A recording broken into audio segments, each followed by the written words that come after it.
What it do?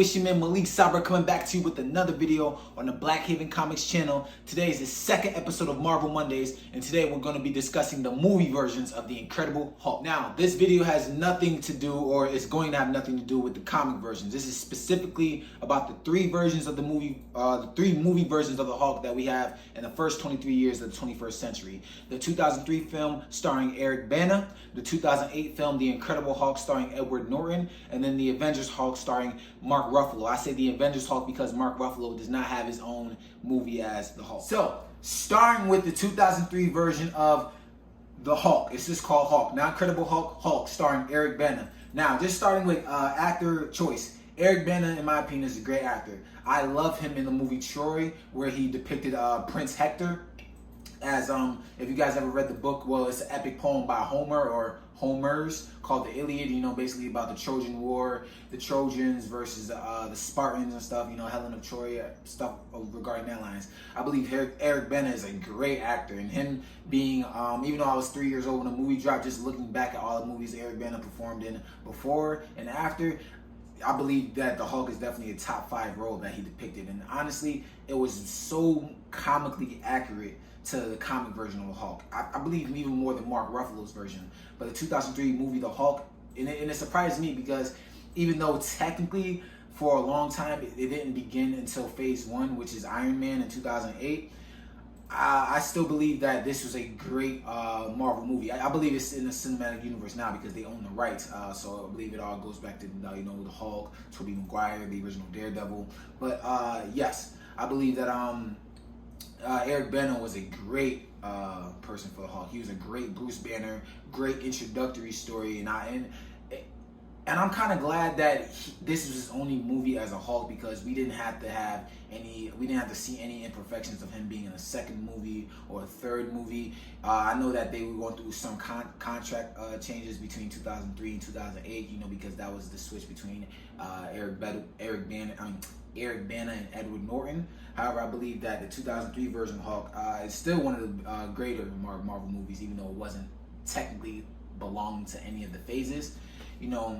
Just going down from the actor, we have Eric Bana, a blockbuster actor. Then it goes just to the storyline. Going to his father. Like I said, 2003 Hulk is just an origin story, a great origin story. You see everything that happened with his mother, the nuclear plant, his father, the radioactive energy. The only thing that we don't see is Bruce Banner, who Eric Bana plays. Bruce Banner pushed the guy who would be Abomination out the way when he got the radioactive cells into his body that created the Hulk. As far as CGI, you gotta admit, for 2003, CGI was pretty good. Just that version of that Hulk, that green monster that just gets angry. I love this 2000. As far as the Hulk himself, because each Hulk is different as far as abilities, and obviously the Hulk grows. He's not really able to talk much in this.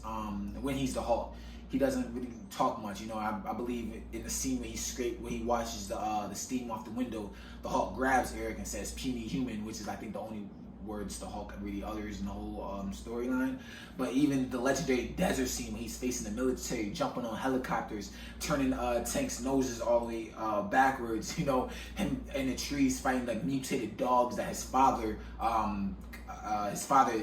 did, because his father was behind everything. It's just like his father, the end scene where his father was able to change into all the elements, and basically anything he touches he became. I forgot what his name was. I forgot what storyline it follows, but I believe it is the origin story of the Hulk mixed in with other very points of the comic. So yeah, I'll probably say Eric Bana version of the Hulk, 2003 Hulk, just in its entirety, with Eric Bana being the selected choice, the select storylines, the scenes, the cinematography, CGI. I'm definitely gonna give this one an 8 out of 10. I like the storyline, but I will tell you why I think the next version is my favorite. This is the start of Phase 1, with the Marvel Cinematic Universe. You already had Iron Man that came out, but then we get the Incredible Hulk. And this time we have a different actor, Edward Norton. This came out in 2008. This follows a great storyline movie-wise. Like I said, we're not gonna talk about the comics. We're just gonna be talking about the movies in its entirety. 2008 was probably my favorite Hulk movie, my favorite Hulk variation. And we have to admit, this Hulk looked significantly better than the 2003 version of the Hulk.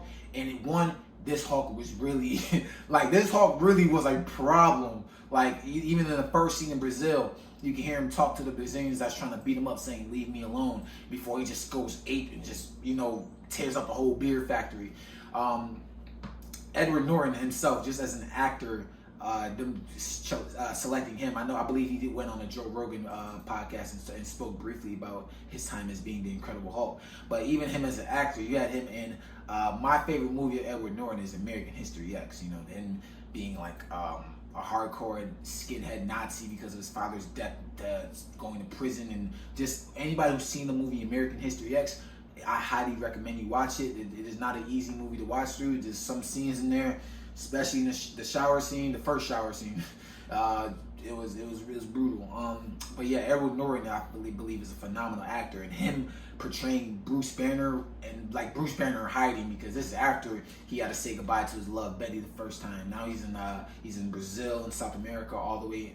Starting in Brazil, but just certain scenes throughout the movie. Him with his second transformation, where he's in like the glass library, and this military on both sides of him. They're throwing in the gas, and he just, I put it in the video where he just smashes the scene and jumps up, throws everything, and then you have the guy who would be Abomination running in like he's like a Superman, and then Hulk just boom kicks him like he's Randy Orton, like this is Sparta, kick him, boom, kicked him into the tree. I also say the CGI was way much better. It could have been even better, but compared to 2003, the 2008 version of the Incredible Hulk was way better CGI wise.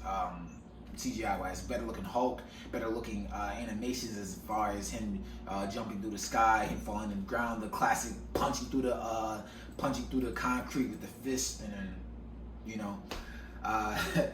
like I said, I'm a fan of the Hulk. That's one of my dad's favorite heroes too, I believe, outside of Wolverine. Edward Norton and the guy who played Abomination, I forgot the actor's name, but just them two colliding, it was even much more of a boss fight than the original 2003 version of the Hulk. And I'm gonna state this movie, The Incredible Hulk, the 2008 version, I'm gonna state this a 10 out of 10. I love this movie. I really love this movie. I believe that it is one of the I believe it is a top 5. No, I believe, in fact, I say top 5 Marvel movie. I know I'm gonna put the 2003 version of the Hulk as a top 15 Marvel movie. I'm gonna put this, The Incredible Hulk, as a top 5 Marvel movie of all time. Phase 1.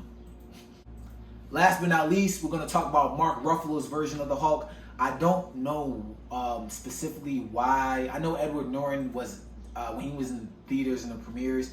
I remember he spoke on Joe Rogan. He said that he was disappointed in like some aspects of the way that the film turned out. Some reasons why certain scenes weren't in there. Those were from his words directly.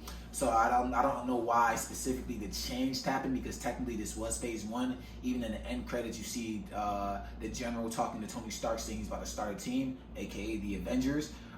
Because we already had Iron Man, Captain America, the first Captain America, come out by this time. So you had Hulk, Edward Norton, who miraculously dropped it. So by the time the first Avengers movie came out, next time we see the Hulk is Mark Ruffalo's version. Mark Ruffalo doesn't have a single movie of the Hulk out by himself. Like, he doesn't have a solo Hulk movie currently.